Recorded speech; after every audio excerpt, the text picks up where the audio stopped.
부메랑은 호주 원주민들이 쓰는 무기입니다. 잘 알려져 있다시피 부메랑은 던지면 다시 되돌아옵니다. 던지면 되돌아온다는 특징 때문에 부메랑은 관계에서의 인과의 법칙을 비유할 때 흔히 쓰이곤 합니다.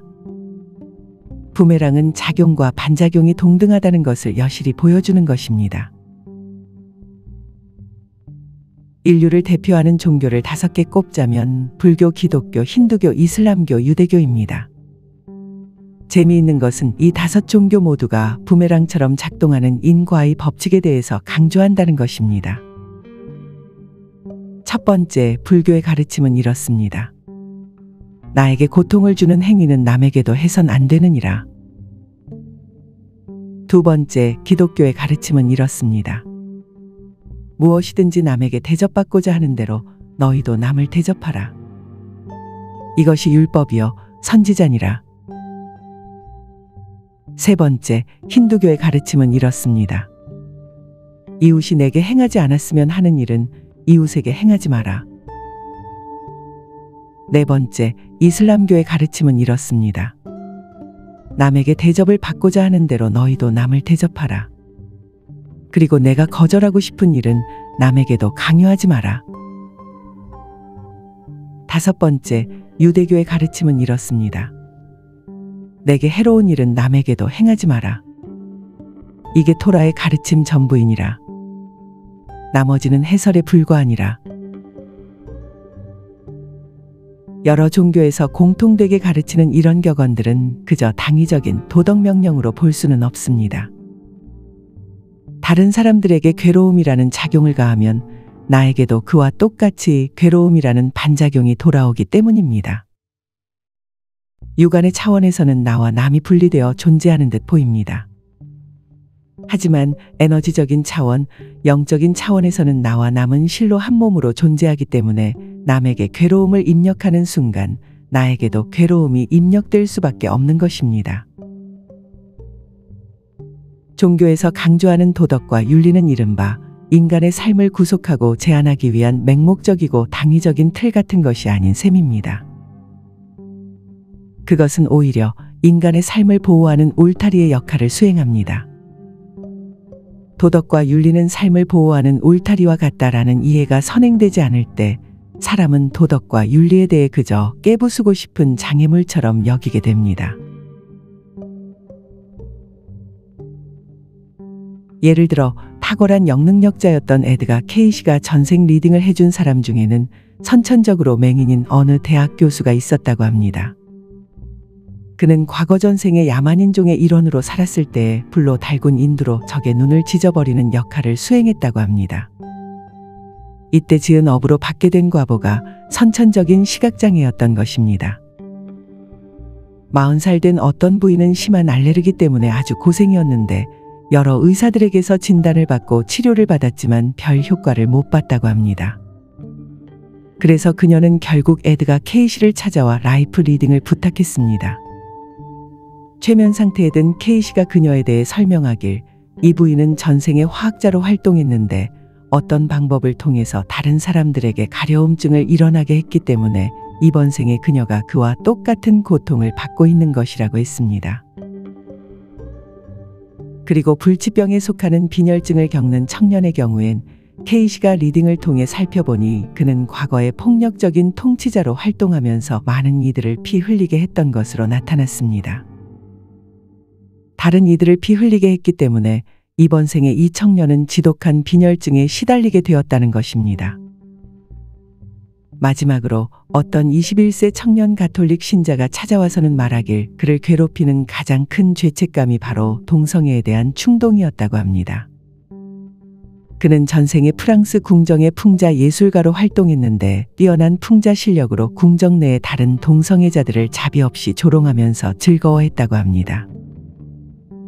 전생에 지었던 이 업으로 인해 그는 동성애의 성향을 갖게 되었고 자신이 조롱하던 동성애자들이 느꼈던 괴로움을 똑같이 겪게 되었다고 합니다.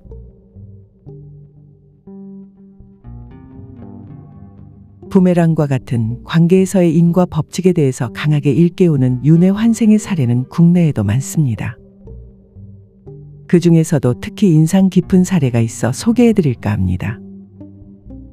이 윤회 환생의 사례는 국내에서 현재 아주 유명한 진언으로 사람들에게 많이 암송되고 있는 광명진언을 대중화하는 데 앞장섰던 스님인 일타 큰 스님이 직접 경험한 실화라고 합니다.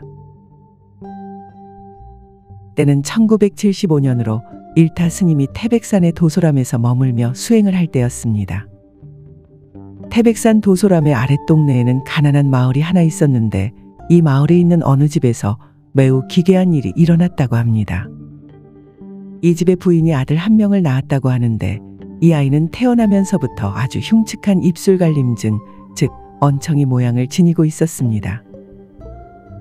이 아기가 울 때마다 길게 찢어져 있는 부분이 팔딱거렸는데 부모마저도 눈살을 찌푸릴 정도로 아주 흉한 모양이었습니다. 게다가 이 아기는 뾰족한 턱을 지니고 있었고 울음소리는 염소의 울음소리를 연상케 했습니다. 위로 길게 째진 입술, 길고 뾰족한 턱, 그리고 염소 울음소리처럼 들리는 아기의 울음소리. 기이하게도 아기는 이래저래 염소를 닮은 상태였습니다. 그런데 이 염소 같은 아이는 성장할수록 폭력적으로 굴었다고 합니다. 고작 2살밖에 안 되었을 무렵에 이미 어른들마저도 쩔쩔맬 정도로 난폭하고 제멋대로 행동했습니다. 아버지가 잠깐 벗어놓은 시계를 똥물에 담가버리는가 하면 어머니의 화장품들을 성질을 내면서 집어 던지기 일쑤였습니다. 집안의 소중한 살림살이였던 병이나 항아리들을 닥치는 대로 깨뜨리기도 했습니다. 성질을 내면서 집안을 박살내는 아이의 모습은 영락없이 화가 난 짐승의 모습이었습니다. 통제가 안 되는 아이 때문에 집안 식구들은 이를 어쩐다 하면서 고민에 빠졌습니다. 그리고 그들은 어떤 기억에 대해서 떠올리지 않을 수 없었다고 합니다. 몇 해 전 아주 궁핍한 상태에 있었을 때 집안 식구들은 제대로 먹질 못했습니다. 그래서 뭐든 몸에 좋은 걸 먹어야 영양실조에 안 걸리는데 하고 고민하는 상태였다고 합니다. 그때 어떤 이웃 사람이 찾아와서는 염소고기를 먹으면 몸에 아주 좋다고 합니다라고 말했습니다.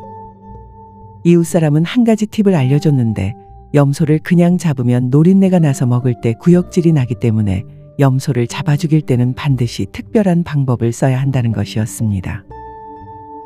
바로 죽기 직전까지 모진 고통을 줘가면서 염소의 진을 다 빼버려야 염소 몸에서 노린내가 사라진다는 것이었습니다. 집안 식구들은 이웃의 조언을 고지고대로 따랐습니다.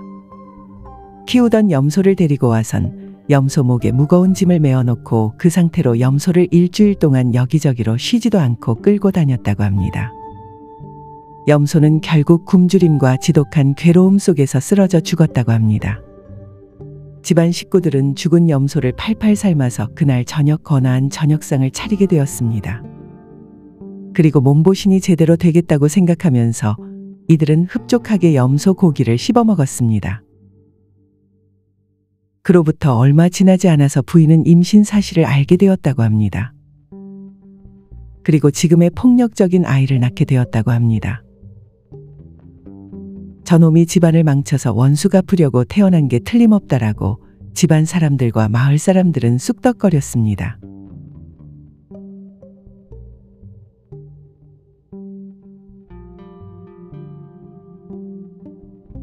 석가모니 부처님의 가르침을 기록한 불교 경전에는 여러 종류가 있습니다. 그 중에서도 윤회환생과 그 기반에서 작동하는 인과의 법칙에 대해서 간명하고도 강렬하게 설명한 불교 경전이 있습니다. 삼세인과경이라는 경전입니다. 이 경전에서 석가모니 부처님은 이런 가르침을 펼칩니다. 이 세상의 모든 남녀는 잘 살거나 못 살거나 귀하거나 천하거나 고통을 끝없이 받거나 행복을 한없이 받거나 하는데 그 모두가 전부 전생에 지은 업에 대한 과보이니라.